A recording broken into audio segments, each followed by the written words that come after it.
मौर्य साम्राज्य। मौर्य वंश का स्थापक चंद्रगुप्त मौर्य का जन्म 345 ईस्वी पूर्व में हुआ था। जस्टिन ने चंद्रगुप्त मौर्य के सेंड्रोकोट्स कहा है, जिसके पहचान विलियम जोन्स ने चंद्रगुप्त मौर्य से कही। विशाखदत्त कृत मुद्रारक्षस में चंद्रगुप्त मौर्य के लिए विशाल आशय निम्न कुल में उत्पन्न शब्द का प्रयोग किया गया। धनानंद को हराने के चाणक्य कौटिल्य विष्णुगुप्त ने चंद्रगुप्त मौर्य की मदद की थी, जो बाद में चंद्रगुप्त का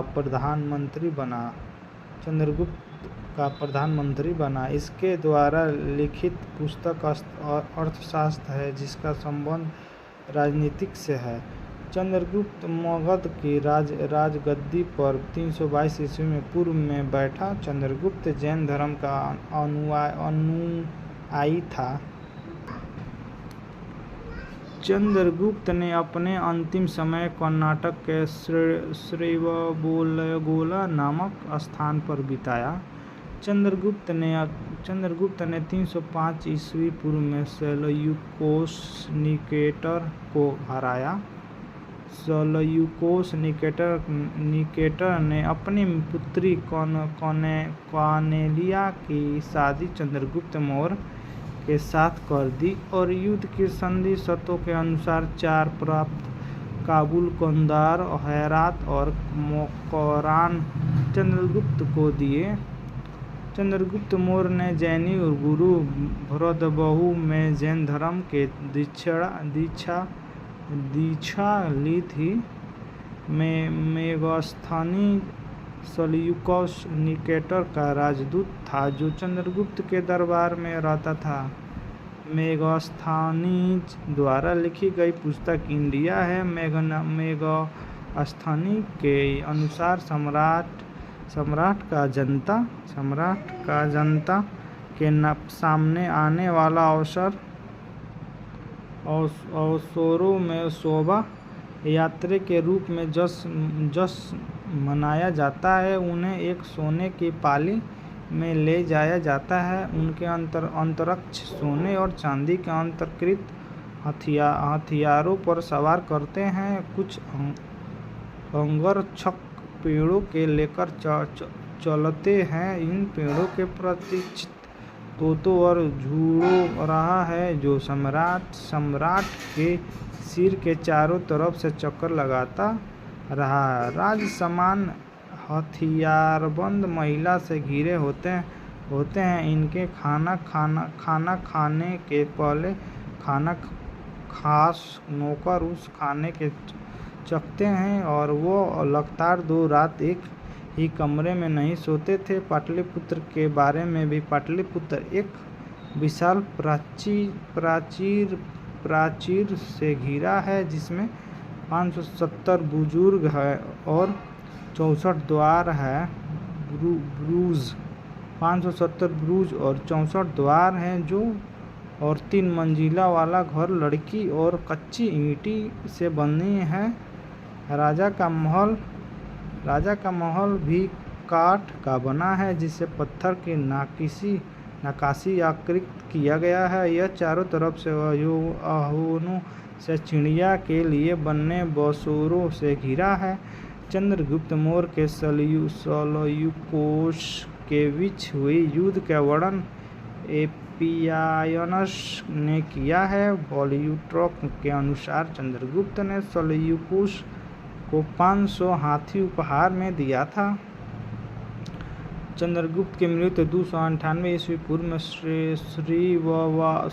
श्रवणबेलगोला में उपवास द्वारा हुआ। बिंदुसार राजा थे। चंद्रगुप्त मौर्य के उत्तराधिकारी बिंदुसार, जो उत्तराधिकारी चंद्रगुप्त के बिंदुसार 298 ईस्वी पूर्व में मगध के राजगद्दी पर बैठा। इसे अमृतघात के नाम से जाना जाता है। अमृतघात का अर्थ शत्रु विनाश। बिंदुसार अजीज संप्रदाय का अनुयायी था। अजीज संप्रदाय के स्थापक मखलिपुत्र गोसाल ने की थी। वायुपुराण के बिंदुसार के भद्रसार या वारिसार कहा गया। स्ट्रैबो के अनुसार सीरियन नरेश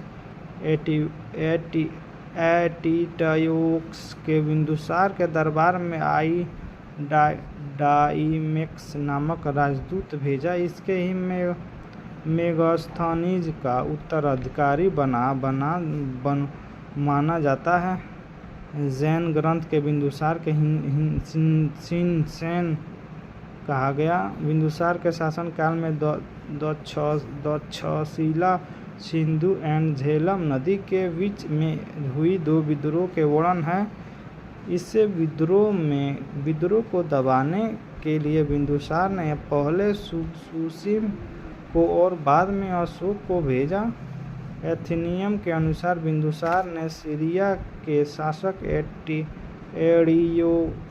एटियोकास के मंदिरा सूपों अंजीर एंड एक दार्शनिक भोजन के प्रार्थना की थी।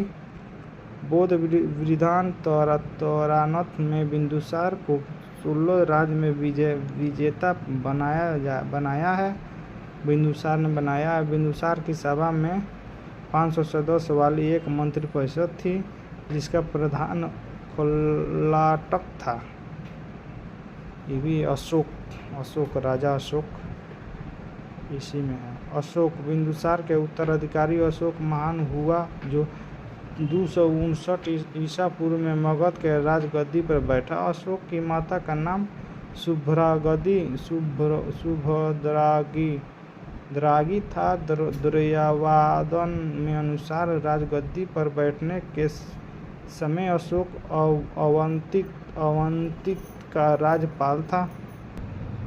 मास्की गुजरा नेतुर एंड उडेगोलम के लेखकों के अशोक का नाम अशोक मिलता है। अशोक का इतिहास हमें मुक्त उसके अभिलेखों से ही ज्ञान होता है। इसके अभिलेखों के निम्नलिखित वर्ग में विभाजित किया जाता है: शिलालेख, स्तंभलेख, गुहालेख। D.R. भंडार जैसे इतिहासकार में अभिलेखों के आधार पर अशोक का इतिहास लिखने का प्रयास किया है।